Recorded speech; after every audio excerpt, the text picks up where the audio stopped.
Apa jadinya kalau seorang Sigma male disuruh memimpin bro? Kali ini gue akan bahas dengan sebuah contoh nyata yang hasilnya bisa lo nikmati, bisa lo lihat sendiri ya bro. Dan contohnya gue ambil dari seorang Andra Ramadan, gitaris band Dewa, salah satu band paling legendaris di Indonesia.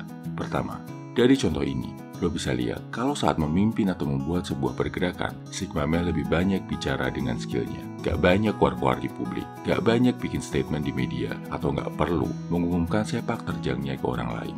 Tapi, dia fokus menunjukkan skillnya, bekerja sebaik mungkin buat mencapai tujuan akhir sebaik-baiknya. Dalam contoh Andra Ramadan, lo bisa lihat sendiri saat dia memimpin sebuah band yang namanya Andra and the Backbone. Beda sama kebanyakan band musik Indonesia yang banyak cerita dan drama, band satu ini adem ayem, gak pernah ada kontroversi atau ribut-ribut di media, tapi fokus melahirkan musik-musik yang indah dan enak dinikmati. Sigma male sejati, fokus ke prestasi, bukan sensasi. Kedua, saat Sigma male memimpin dan mengerjakan sesuatu, dia akan melakukannya dengan kesan yang misterius. Agak sulit dimengerti orang kebanyakan, tapi hasilnya bagus. Dalam contoh Andra Ramadan, lo bisa lihat sendiri dalam lagu di background video ini, yang judulnya Sempurna.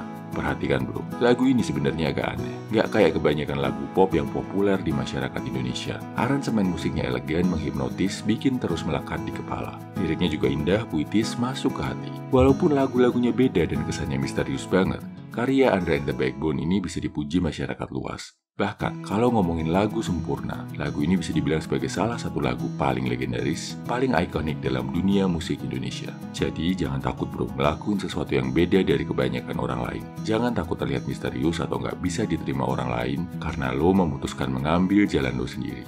Ketiga, Sigma male itu punya sikap, punya selera. Gua ingat banget dalam obrolan antara Ari Lasso sama Ahmad Dhani di masa nakal-nakalnya anggota band Dewa saat masih muda, saat banyak personilnya yang terjebak kena obat-obatan terlarang. Andra Ramadan masuk yang bersih, yang sama sekali nggak pakai obat-obatan terlarang. Padahal bayangin bro, gak cuma di Dewa, zaman itu lazim banget buat musisi Indonesia pakai obat-obatan terlarang. Udah biasa, alasannya buat bergaul, buat cari inspirasi, atau buat nambah stamina saat manggung. Tapi lo lihat sendiri, Andra bisa menjauhkan diri dari hal negatif ini. Makanya dia gak mengalami masalah kecanduan, gak mengalami juga karir dan hidup yang rusak berantakan karena obat terlarang.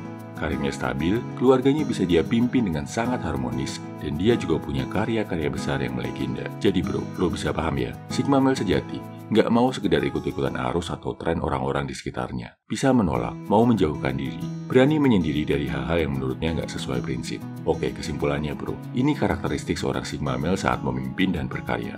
Pertama, mengutamakan skill yang dia punya buat mencapai target. Kedua, punya aura misterius, nggak dipahami banyak orang, metodenya unik, tapi bisa menyelesaikan tugasnya dengan baik. Ketiga, punya sikap, punya selera, berani sendiri dan gak sekedar ikut-ikutan tren. Hal ini juga bisa lo lihat dari banyak Sigma male lain bro, kayak Muhammad Hatta, Ki Hajar Dewantara, Lionel Messi, dan sederet nama besar lainnya. Jadilah Sigma male yang berkelas. Salam Heavy Man, semangat bro.